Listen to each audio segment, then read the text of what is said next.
नमस्कार दोस्तों, कैसे हैं आप सभी। मैं आपका दोस्त Himanshu Shrivastava CA virtual hub के प्लेटफॉर्म पे आपका बहुत बहुत स्वागत करता हूं। आज बच्चों जिस टॉपिक पे हम बात करने वाले हैं वो है कि आखिर सर हम ऐसा क्या करें कि हमें इकोनॉमिक्स में सर 90 प्लस मार्क्स आ जाए। कितने मार्क्स आ जाए बच्चों? 90 प्लस मार्क्स आ जाए। लेकिन मुद्दा यह है कि सर हम इकोनॉमिक्स में 90 प्लस मार्क्स का करेंगे क्या? तो देखिए, इकोनॉमिक्स जो है बच्चों ये बहुत ज्यादा सहायता करता है आपका एग्रीगेट बनाने में। जैसे आप ऑलरेडी 3 पेपरों में परेशान हैं, 40 से 50 तक लाने में, 60 नंबर लाने में आपको आंधी तूफान आ रहा है, बहुत तरह की दिक्कत आ रही है।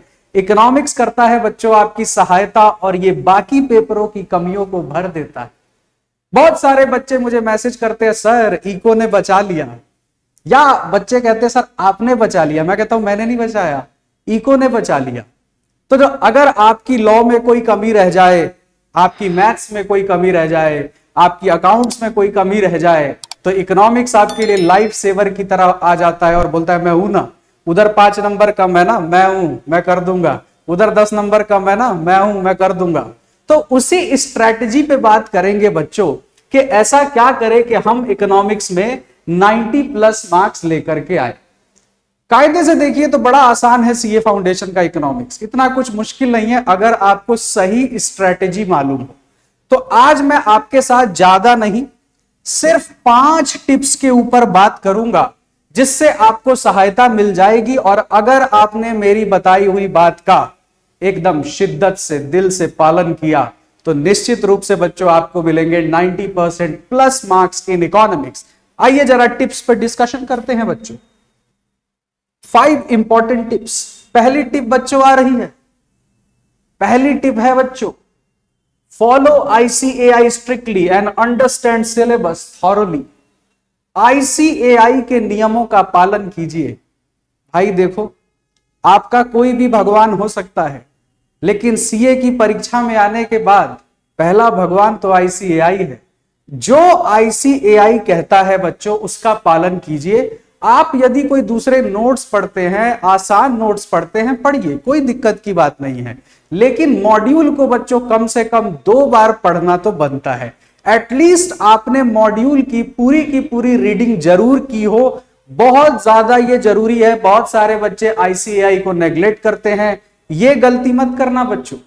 मैं अपने कई सालों के पढ़ाने के एक्सपीरियंस से आपको बता रहा हूं, मैंने कभी भी एटलीस्ट सीए फाउंडेशन में मॉड्यूल के बाहर कुछ भी नहीं देखा। और कई बार तो यकीन मानिए जो क्वेश्चन होता है ना वो एग्जैक्टली मॉड्यूल की लाइन ही होती है। मतलब उसी लाइन को उठाया, उसी से क्वेश्चन बनाया, उसी से 4 ऑप्शन बना के आपके सामने रख दिया। अब जैसे मान लीजिए मैं एक टॉपिक लेता हूं कैपिटलिस्ट इकोनॉमी। अब कैपिटलिस्ट इकोनॉमी आपको सब कुछ मालूम है, sir right to private property, जितना मर्जी धन कमाइए, पैसा कमाते चले जाइए। कैपिटलिस्ट इकोनॉमी में गवर्नमेंट को कोई मतलब नहीं होता, वो तो बस लॉ एंड ऑर्डर मेंटेन करती है, आप पैसा कमाओ, आपको कोई नहीं रोकेगा। अब तुम देखो, ये तुम सारी बातें जानते हो, लेकिन ये सब वो पूछेगा ही नहीं। वो पूछ देगा आपसे मॉड्यूल में लिखी हुई कोई लाइन, जो लाइन आप पढ़ के गए नहीं थे। अब आप सोच रहे हो ये कहां से आया, ये तो कहीं पढ़ा ही नहीं था। यही तो बात है बच्चों, इसीलिए ICAI के नियमों का पालन करना है बहुत अच्छे तरीके से। ठीक है, सिलेबस को अभी हम थोड़ी देर में समझेंगे बच्चों। दूसरा जो टिप है बच्चों, learn concept and not chapters. एक तो पता नहीं इकोनॉमिक्स के बारे में क्या धारणा बन गई है कि सर थ्योरी पेपर है, रटना पड़ेगा। अरे यार चलो, एक बार को मैं ये भी मानता थ्योरी पेपर को थ्योरी की तरह लिखना रहता तो रटना पड़ता, लेकिन ऐसा नहीं है। थ्योरी पेपर को आपका जो एग्जाम में क्वेश्चन आ रहा है बच्चों, उसे रटने की जरूरत नहीं है यार। आपका जो एग्जाम में क्वेश्चन आएगा वो तो MCQ बेस्ड है। आपका क्वेश्चन भी आपके सामने है, आपका आंसर भी आपके सामने है। तो मेरे बच्चे रट क्या रहे हो? कॉन्सेप्ट क्लियर करो। कॉन्सेप्ट क्या लिखा है मैंने? Learn concept and not chapters. Chapter क्यों रट रहे हो? कॉन्सेप्ट याद करो भाई, कुछ रखना ही है तो। सब्स्टिट्यूशन इफेक्ट होता क्या है समझ जाओ। गिफेन गुड का इफेक्ट क्या है, नेगेटिव इनकम इफेक्ट क्या है, पॉजिटिव इनकम इफेक्ट क्या है, इन कॉन्सेप्ट्स को समझो। एक बार जब तुम इन कॉन्सेप्ट्स को समझ जाओगे बच्चों, तो तुम्हें कुछ याद करने की जरूरत ही नहीं पड़ेगी। जैसे देखो, अभी तुम जैसे 12th क्लास तक जब पढ़ते थे तो क्या होता था, मान लो तुम्हारे एग्जाम में एक क्वेश्चन आता है 4 मार्क्स का, ठीक। अब इस 4 मार्क्स के क्वेश्चन में भाई तुमने अपने मन से आंसर किया, थोड़ी बहुत ऊंच नीच हुई, कुछ गलती हो गई, तो चलो 4 नंबर का क्वेश्चन था, तुमको एग्जामिनर ने 2 नंबर दे दिए, 3 नंबर दे दिए, 3.5 नंबर दे दिए, 1.5 दे दिया, 1 दे दिया। अरे कुछ तो देता था। पर यहां ऐसा नहीं है मेरे बच्चे, यहां तो या तो मिलेगा 1 नंबर या जाएगा 1.25। ये क्या बात कर रहे हो सर? अरे 1 नंबर तो उसके चले ही जाएंगे जो गलत हो गया, और 0.25 बच्चों इसका भी तो जाएगा जो नेगेटिव हो गया। यानी छोड़ दो तो कम नुकसान है और कर दो तो ज्यादा नुकसान है अगर गलत किया तो। समझ आ रही है बात? आपका कॉन्सेप्ट क्लियर होना चाहिए। या तो यहां आपको पूरे नंबर मिलेंगे या आपके 1 से ज्यादा नंबर चले जाएंगे। यहां पर ये सब नहीं होता है कि चलो 2 नंबर मिल गया, 3 नंबर मिल गया, अब तुम पूरा सब कुछ रट करके गए हो। लिखने वाला पेपर थोड़ी है दोस्त, पेपर तो एमसीक्यू है। एमसीक्यू पेपर में क्या इंपॉर्टेंट है? एमसीक्यू पेपर में इंपॉर्टेंट है बच्चों कॉन्सेप्ट। तो आपको फोकस करना है पूरी तरह से कॉन्सेप्ट पे, कुछ भी रटना नहीं है। अच्छा तो सर ये भी बता दो कि हमें पता कैसे चले कि हमारा कॉन्सेप्ट ठीक है। देखो अपने आप को कैसे चेक करो तुम, अगर तुमने 10 क्वेश्चन किए और तुम्हारे 7 to 8 क्वेश्चन सही हो रहे हैं, अरे पास होने के लिए 50% से ज्यादा ही तो चाहिए। अब तुम कहोगे नहीं सर 40% चाहिए। अरे 40 लेके क्यों चलते हो यार, एग्रीगेट तो 200 बनाना है ना, तो 50 लेके चलना है। 50% से ज्यादा यदि तुम ले आ रहे हो तो 7 से 8 क्वेश्चन सही हो रहे हैं, तो दिक्कत किस बात की है? इसका मतलब तुम्हारे कॉन्सेप्ट सही है। अब कुछ बच्चे क्या होते हैं ना, टेंशन ले लेते हैं। क्या टेंशन ले लेते हैं? सर 10 क्वेश्चन किया, 3 गलत हो गए, अब क्या करूं?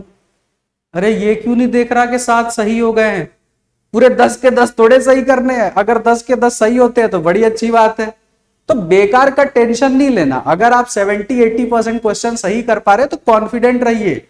अगर आपको लगेगा कि अरे मेरे 2 क्वेश्चन छूट गए, मेरे 3 क्वेश्चन छूट गए, तो इसी टेंशन में बाकी का पेपर भी खराब कर लोगे। बहुत सारे बच्चे पेपर में जाते और एंजाइटी में पेपर खराब करके आ जाते हैं। डिजर्व करते थे पास होना, लेकिन जहां 2-4 क्वेश्चन गलत हुआ टेंशन में आ गया, अब क्या करें? तो लेकिन जिस बच्चे का कॉन्सेप्ट क्लियर है वो जानता है कि मेरे सामने क्वेश्चन है और आंसर भी मेरे सामने है, दिए गए 4 ऑप्शन में से ही तो एक आंसर है। समझ रहे हो बात? तो अपने को फोकस करना है पूरी तरह से कॉन्सेप्ट पे। तीसरी टिप पे बात करते हैं बच्चों, solve maximum MCQ use elimination method. ज्यादा से ज्यादा देखो, अगर तुम बहुत ज्यादा समय रटने पे लगा रहे हो ना चीजों को, उससे ज्यादा समय ना तुम एमसीक्यू सॉल्व करने पे लगाओ।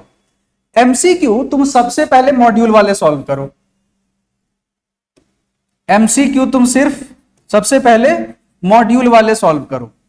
अभी तुमको कुछ बोलूंगा डाइजेस्ट नहीं होगा, लेकिन वो सत्य है। अगर तुम मॉड्यूल के सारे क्वेश्चन कर पा रहे हो, आराम से पास हो जाओगे। तो तुम कहोगे सर सिर्फ मॉड्यूल के क्वेश्चन कर ले। देखो मेरे भाई, मॉड्यूल भी बड़ा चतुर है, मॉड्यूल बड़ा समझदार है। मॉड्यूल ने क्या कर रखा है, अगर उसने 50 क्वेश्चन एक चैप्टर से दिए हैं ना, वो बुक के पीछे एक्सरसाइज वाले, तो वो क्वेश्चन कुछ इस तरीके से दिए हैं कि वो वही बच्चा कर पाएगा जिसने पूरे चैप्टर को अच्छे से पढ़ा है। मतलब उस 50 क्वेश्चन के अंदर उन्होंने पूरा चैप्टर कवर कर दिया है। तो कई बच्चे क्या है, मॉड्यूल के पीछे का क्वेश्चन तो देखते नहीं है, पूरे साल आराम से निश्चिंत रहते हैं, अरे रहने देते हैं कोई बात नहीं। फिर जाते हैं एकदम से मॉड्यूल का क्वेश्चन देखते हैं, हो रहा है ही नहीं, क्योंकि सारी चीजें क्या है, पूरे के पूरे चैप्टर से कनेक्टेड है। आप वहां गलती करते हैं। तो अगर आप मॉड्यूल के क्वेश्चन आसानी से कर पा रहे हैं तो घबराने की कोई बात नहीं। जितने भी तुम्हारे एग्जाम में क्वेश्चन बनेंगे वो मॉड्यूल में दिए गए एमसीक्यू को ही आधार मान के बनेंगे। सेम क्वेश्चन होगा, पूछने का तरीका बदल देंगे, ऑप्शन बदल देंगे, लेकिन आधार वही होगा, बेस वही होगा।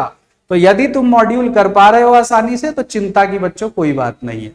चौथा टिप बच्चों, अच्छा एलिमिनेशन मेथड तो बताया ही नहीं। जो बच्चा अच्छे से सब्जेक्ट को पढ़ता है और जिसके कॉन्सेप्ट अच्छे से क्लियर होते हैं, वो एलिमिनेशन मेथड को फॉलो कर सकता है। जैसे सर आंसर तो नहीं पता, लेकिन इतना मालूम है कि ऑप्शन ए नहीं हो सकता, तो भाई बच गए 3। अब एक ऑप्शन से तो पीछा छूट गया, तुमने एक ऑप्शन बी और एलिमिनेट कर दिया। अब तुम्हारे पास सिर्फ 2 ऑप्शन हैं, तो तुम्हारे पास 50-50 चांसेस भी तो है तुम्हारे आंसर करेक्ट हो जाने के। तो एक ये तरीका होता है। लेकिन देखो, ये जो तुक्का मारने वाली परंपरा होती है ना, ये जो आजकल की भाषा में बोलते हैं तुक्का मारना, यार देखो, नॉलेज जिंदगी भर मिलती है, लेकिन मार्क्स लाइफ में एक ही बार आते हैं। तो अगर तुम पेपर करते वक्त तुम श्योर हो कि तुम्हारे 60 क्वेश्चन करेक्ट है, तो इसका मतलब पास हो रहे हो। तो बेकार में रिस्क लेकर के खराब नहीं करना है, नेगेटिव मार्किंग में चले जाओगे, कोई फायदा नहीं है। अगर तुम किसी भी पेपर में, इकोनॉमिक्स या किसी भी पेपर में, अगर तुम 60 क्वेश्चन को लेकर के श्योर हो कि सर मेरे 60 क्वेश्चन करेक्ट है, यानी तुम पास हो रहे हो, तो बाकी के 40 क्वेश्चन पे तुक्का लगाना क्यों है, जाने देते हैं, कोई दिक्कत नहीं है। अरे 400 में अगर 399 भी आ जाएंगे तो कौन सा तुम 35 लाख का पैकेज लग जाना है तुम्हारा। तुम्हारा टारगेट हमेशा पहले होना चाहिए कि सर मैं सीए फाउंडेशन पास कैसे करूं, इसके ऊपर जो आ जाए सब भगवान की मर्जी, कोई दिक्कत नहीं। तो अपना पहले स्ट्रेटेजी होगा कि सर फाउंडेशन क्लियर करना कैसे है। तो अगर तुम्हारे 60 क्वेश्चन सही है तो तुम फाउंडेशन पास कर रहे हो कि नहीं, तो फिर फालतू की परेशानी क्यों ले रहे हो यार, क्यों तुक्के कर रहे हो। अंतरात्मा कह रही है अभी आधा घंटा बचा हुआ है, करूं क्या, लो भाई जो मर्जी किया उसी पर टिक लगा दिए। उसके बाद क्या है, इकोनॉमिक्स में मैं पर्सनली मानता हूं कि 100 क्वेश्चन करना है और 120 मिनट है, 1.2 इतना समय आपको मिल रहा है एक क्वेश्चन करने के लिए, जो इकोनॉमिक्स के लिए बहुत ज्यादा है। बच्चे मैसेज करते हैं पेपर करके, सर क्या ही पेपर आया था, 1 घंटे में कर दिया। मैंने बोला था 1 घंटे में करो, पूरा टाइम लेकर के करो।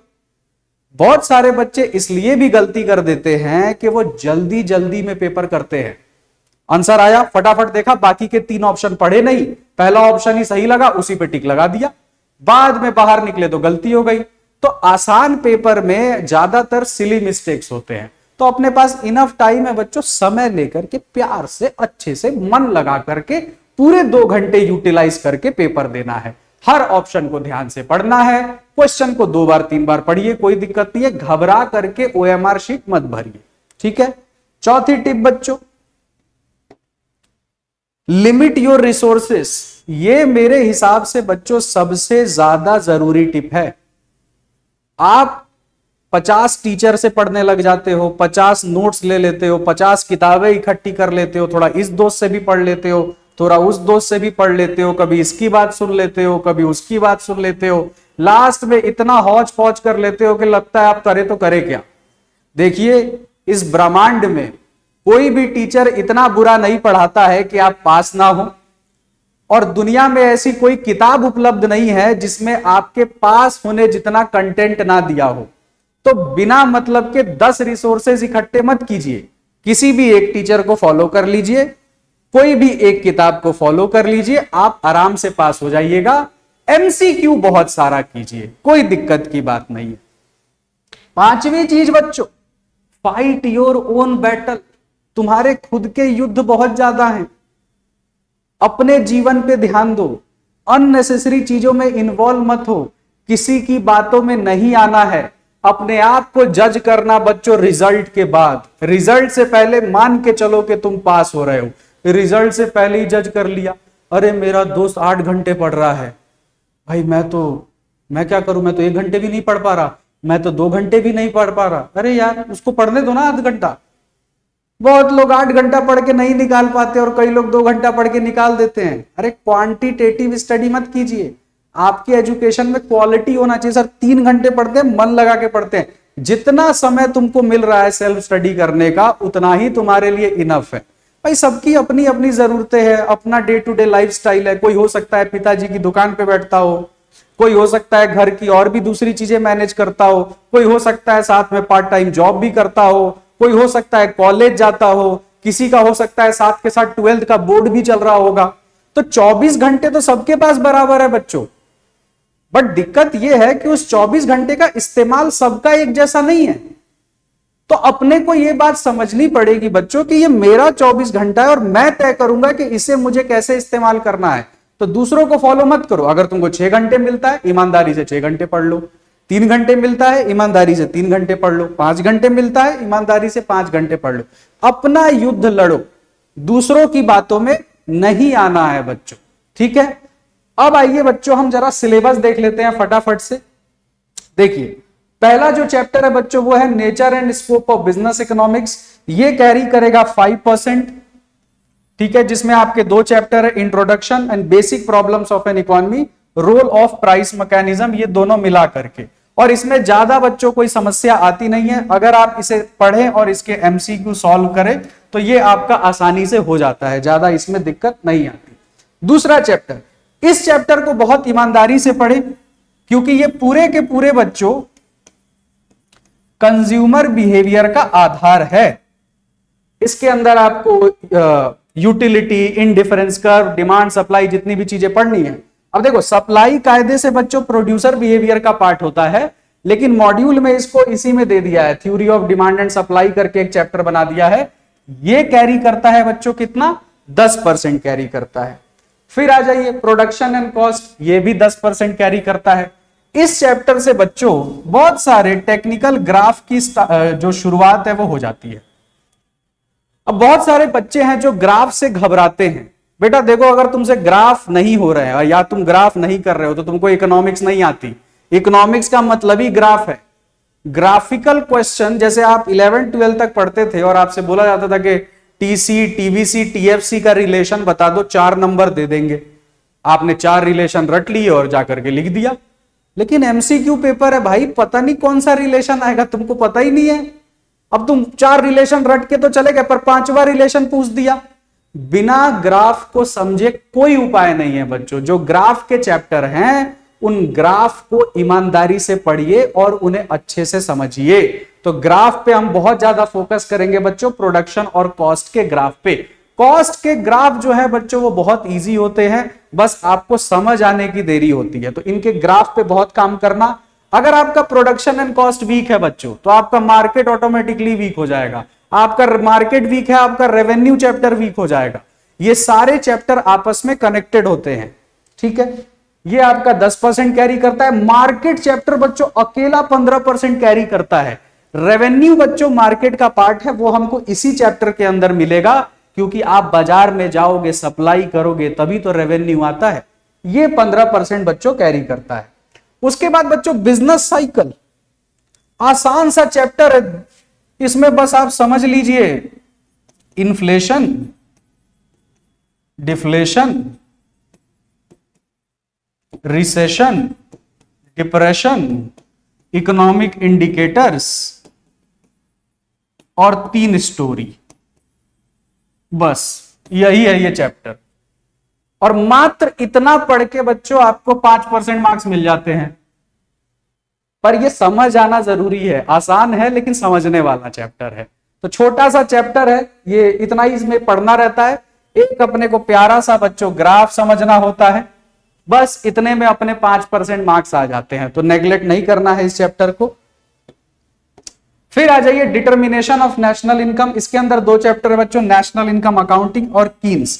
अब ये मैं पर्सनली इजी मानता हूं, लेकिन ये मैं ब्यूटीफुल मानता हूं।